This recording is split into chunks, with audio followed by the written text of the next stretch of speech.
On Tuesday, July 29th, 2025, a story broke over X, Twitter, from DRL, a bureau in the State Department, talking about the situation in South Africa. Now, a number of content creators plus social media commenters have spoken about this. As the story broke, I was actually in Alabama at an interview with one of the South African refugees. I quickly recorded a short on YouTube to talk about this. Subsequently, after I returned, I saw and noticed that many commentators were saying that they'd read the report. I don't know how they read the report. There is no report that's publicly available. A day later, Andrew Thompson in News 24 ran an article entitled, "No, the U.S. did not confirm AfriForum's farm murder claims in an official investigation." Now that's a dishonest title, and Mr. Thompson may not have written it. Having been published myself, I know that editors oftentimes create the titles, not the author. So Thompson says, AfriForum and some commentators claim a U.S. investigation confirms farm attacks are not ordinary crimes, but no formal report exists. Okay, so how does Mr. Thompson know there's no formal report? Does he work at the Department of State? Can he confirm from sources inside DRL that there's no report? He says there's currently no evidence of a comprehensive formal or official U.S. investigation into farm attacks in South Africa, nor of a published report or diplomatic finding by the DRL. Now, of course there's no evidence. Whatever they've discovered must be briefed and handed over to senior leadership in Washington, D.C. first. Then whatever can be declassified or cleared for public release must go through a press release authority before that can happen. Now, all that takes time. The team just returned from South Africa. Does Mr. Thompson really think the Department of State sends teams halfway across the world, costing them tens of thousands of dollars, simply to return home, not produce a trip report at a minimum, and go about their business? That's implausible and not how the world works.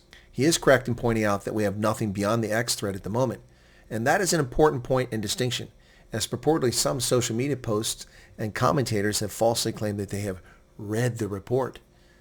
There's no report to read at this moment. Now, I published a YouTube short on this when the story broke, but you will notice that I did not claim to have read the report, but stated we would need to wait for any public release to learn more. The Department of State's Bureau of Democracy, Human Rights, and Labor, DRL, has just returned from a trip to South Africa assessing the situation. And they posted on X their initial findings. We'll wait for their full report. He says that rather the comments appear to originate from a social media thread, a 6-part post on X sharing observations from an unspecified trip to South Africa that aligned with support of a presidential executive order. Now, he's correct.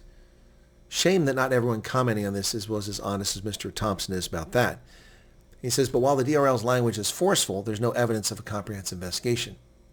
Unfortunately, that is a gratuitous and disingenuous comment. There would not be a report available at this stage. They just returned back. That has to go through briefings and approval for public release. He says, further, its post raised questions about framing, mandate, and the selective use of crime statistics. Now, folks, he also says there's little to suggest impartiality in DRL's post, with many figures drawn directly from AfriForum itself, and a neglect to mention figures quoted in AfriForum's latest report, which claims a substantial reduction in 2024 farm attack figures. Well, ladies and gentlemen, I would say there's little to suggest that Mr. Thompson has any idea what he's talking about. I am familiar with DRL and what they do and how they do it, and I've been a contributor to their research in the past. DRL is an objective organization. There's little to support Thompson's intentional effort to undermine their credibility. He says DRL is not an intelligence or law enforcement agency and does not have an investigative or prosecutorial mandate. Its reports are compiled through diplomatic missions, NGO consultations, and open sources. Now, that's mostly accurate, except for the bit about not having an investigative mandate. That's exactly what they do. They investigate, and they write reports. That's what they do. They analyze. And he says independent crime analyst Johan Burger, who has long advocated for unified national databases, warned that the absence of official figures has created space for misinformation. Indeed, it has. But the disinformation and misinformation is coming from the government, not private sources for the most part. The intentionally false reporting of farm attacks and murders is the real problem here.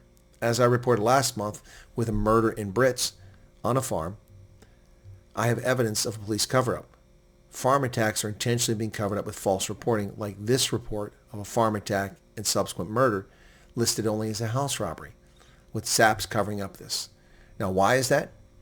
Because SAPS has been under pressure for years from the government to not report farm attacks and murders and assaults and rapes. Simply list them as house robberies. And we have the evidence of it here. The elderly gentleman, wheelchair bound, was beaten within an inch of his life. Hours later, after they left, was able to break his hands free and get his wife free, who ran and got help. He died in hospital a few days later from the assault. No trespassing, no breaking and entering, no burglary, no assault with intent to kill, no attempted murder charges, no murder charges. Simply the police report saying it's a house robbery. That's poppycock. That's balderdash. That's BS. But that's what's going on in South Africa. So this post, or these posts from DRL on Twitter, are quite damning and highly unusual, but important. And that's the point that's missing in this article. As for the content creators and social media posters who claim that they've read the report, that's nonsense. You're talking out your backside. You haven't read anything except an X post. Words matter, ladies and gentlemen. Clarity matters. And in this case, I've been clear from the very beginning. This was an X post. If there's a public release report, we have to wait on it. In the meantime, that's all we have to go on.